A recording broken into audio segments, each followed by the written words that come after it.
Wish Pappy.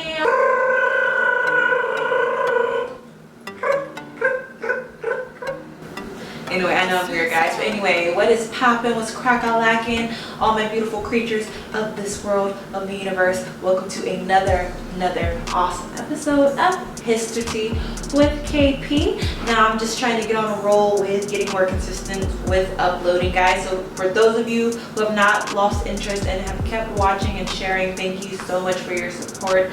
I promise it's not going unnoticed. I just really love that you guys are still staying tuned.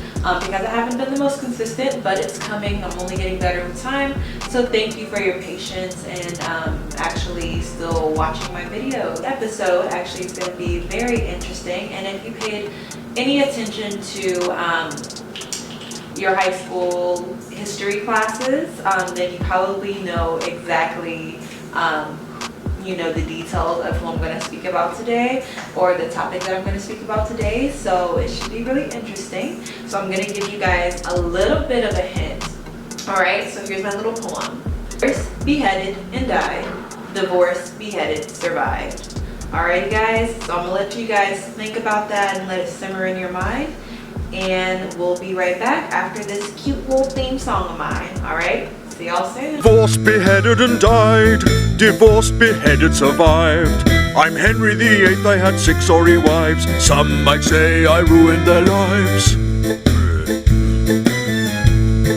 Now, if you guys guessed that I was speaking about Henry VIII and his 6 wives, then ding, ding, ding, ding, ding. You just won the lotto, because that is exactly who I'm going to be speaking about. A little less about him and a little bit more about the stories of each of his wives. Now, earlier I said divorced, beheaded, died, divorced, beheaded, survived. That is actually the order of which all of his wives died or the relationship ended. So his first wife that we're actually going to speak about is Catherine of Aragon. So Catherine of Aragon was his first wife. However, he was not her first husband. She was actually married to his brother, Philip, who was older than him, but a very sickly young man. Now, Catherine was originally from Spain. Her parents were the famed Isabel and Ferdinand, and they're actually the ones who gave Christopher Columbus, the tools and money in order to sail and find America. But anyway, they share the same parents, which is Isabel and Ferdinand. They were very powerful rulers at the time, and they decided to marry her off to a prince in England. Now, unfortunately, Prince Philip did not live very long. Shortly after they were married, they both actually ended up getting very ill from a sickness that was going around at the time. And although she recovered, he ended up passing away. So this left her widowed, which would become a big problem. Now, for 7 years after that, she struggled. I wouldn't say she was poor, but she didn't necessarily live the same lifestyle she was living as a princess, because her side of the family and her deceased husband's side of the family both felt that it was the other side's responsibility to take care of her now that she was a widower.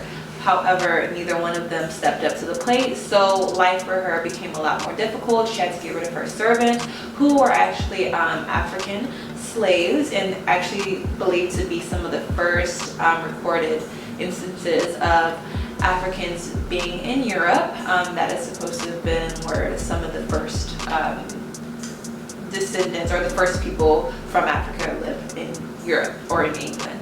So long story short, I'm talking a lot, guys. She had to get rid of her servants or her slaves. I think that's probably the better way to put it. She had to get rid of her slaves, and she had to sell a lot of her jewelry and things like that. But she was still, masturbing and trying to figure out, like, I need to marry into this family. I am the rightful queen of England. Period. And my husband died. Let me marry Harry. And long story short, they eventually ended up marrying 7 years later, however. Now, when they got married, Henry actually, not saying her Harry earlier, but Henry actually very much loved her. And she was actually, I believe, 7 years older than him. She was quite a bit older. I think she was 25 years old when they got married. If I'm wrong, I'll be sure to, write that somewhere on the screen. But anyway, they ended up getting married and they loved each other very much. However, she was plagued by several miscarriages and stillbirths, and that did affect her mental health a lot because she wanted to give her husband a son. And her first pregnancy actually was supposed to be a son, but she ended up having a stillborn baby who did not live to see the kingdom, or to rule the kingdom as his father would have liked. Eventually she did end up having a daughter who we'll talk about a little bit later on in the video. But Henry was not satisfied that his wife was not having a son. And so basically he was taking up relationships with women in the court. Some of his wives, what's the word? Not her servants, her ladies in waiting. Her ladies in waiting. He took up some relationships, which is... Lisa, what's going on? Jerry, I think my husband is cheating on me. Oh. What? Where he met Miss Anne Boleyn. And that's going to actually be the next wife we're going to talk about. But before we get there, we have to mention how once Henry started losing affection for his wife Catherine, he decided that he wanted a divorce. Yes, now you're probably wondering how the heck they're going to get divorced in the 1600s, right? Or actually it's before the 1600s, y'all. But anyway, how are they going to get a divorce, right? So he goes to the church, the Catholic Church, and says, I want a divorce. And the Pope is like, ha ha ha ha ha ha ha. No, it's not happening. I'm not granting you a divorce. And well, Henry tried to say, well, my wife, when I married her, she was married to my brother, and according to the Bible, a wife isn't supposed to marry her widower's or her deceased husband's brother, or else the marriage won't count. And so he tried to use that as a way to defend himself, but Catherine came back and said, well, we were only married for a certain amount of days and we never consummated the marriage in the first place, so it don't count, okay? It don't count. But he eventually ended up getting his way because he started a huge religious reformation or break where he parted from the Catholic Church and basically started his own church. That way he could just divorce his wife of what, 20 years or so, which is like, it's a bit dramatic. It's a bit dramatic just for a divorce. But in the meantime, he was not quiet about his extramarital or premarital or whatever you want to call it, affairs that he was having. He wasn't shy about it. His wife Catherine knew about Anne Boleyn, and as soon as their divorce was finalized and she was outcasted as well as her daughter, he went ahead and just married Anne. In fact, I'm pretty sure he married her before, or had a relationship, you know, sexual relationship going with her before he was even completely divorced from his first wife.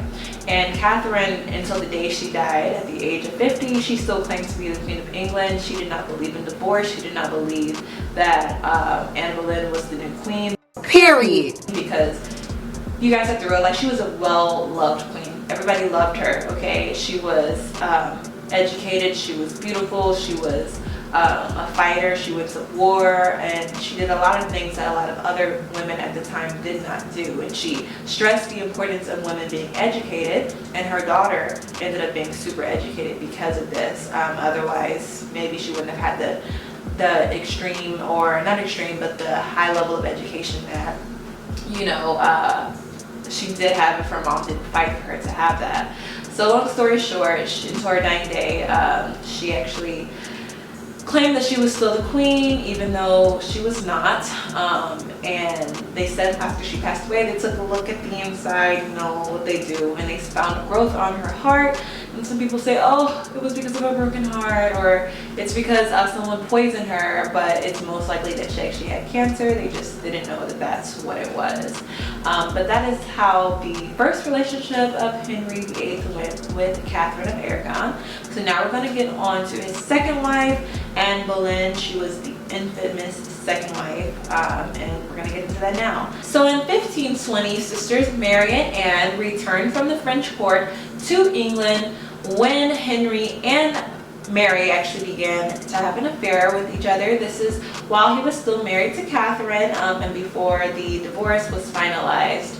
And so while he was actually having an affair with Anne's sisters Mary, yes, think about it, he's messing with sisters. Anyway, he took interest in Anne in the process. this. That probably sounds confusing. So there's two sisters and Mary. He's messing with Mary, but he's looking at Anne with the little, you know, side eye. So him and Mary are getting their sneaky link on, you know, doing the zoo. And then he's like, but your sister is kind of cute. Your sister kind of fine.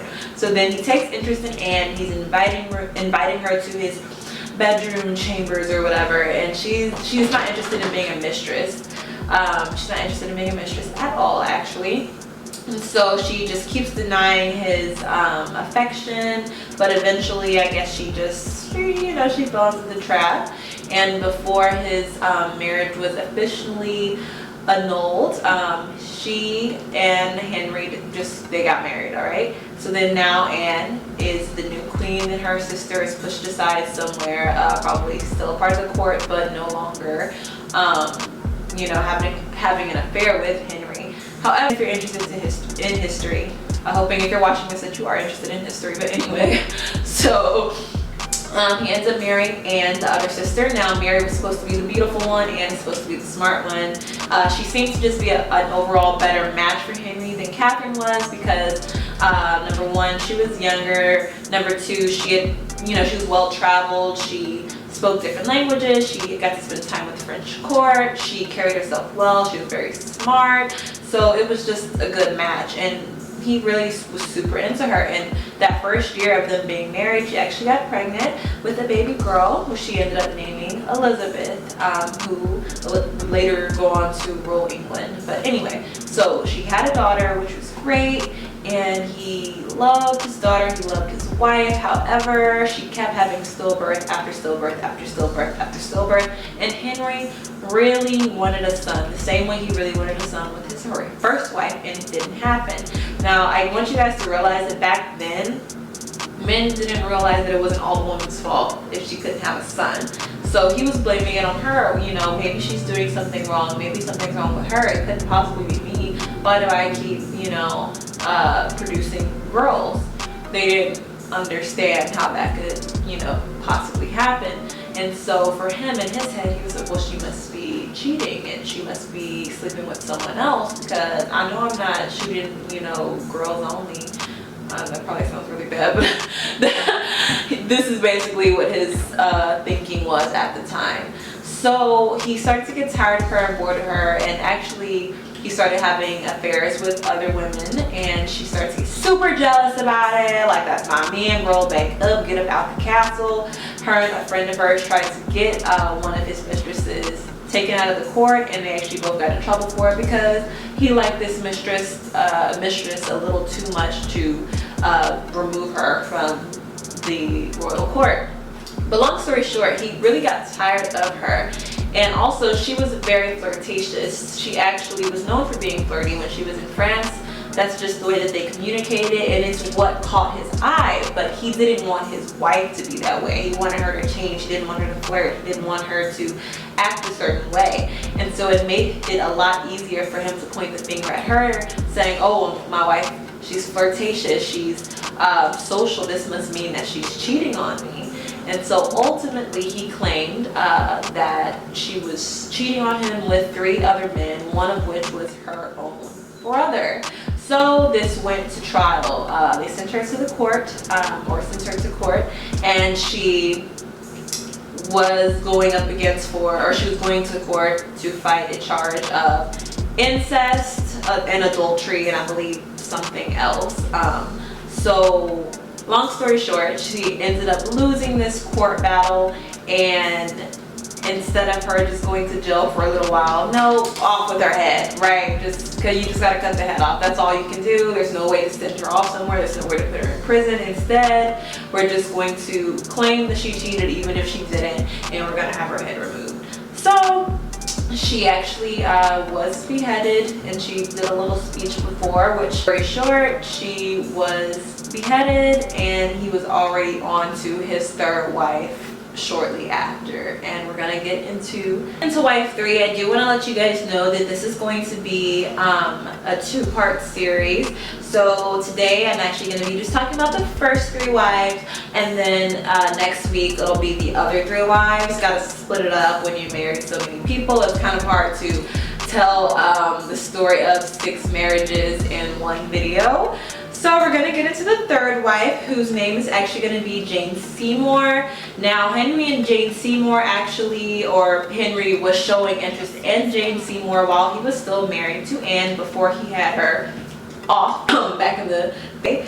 They had something going on, but you know, I don't believe that they took things past a certain level because Jane wanted to be respected. She wanted the crown. Period. And the way that she was going to get the crown is if Henry got rid of Anne, who was actually his second wife.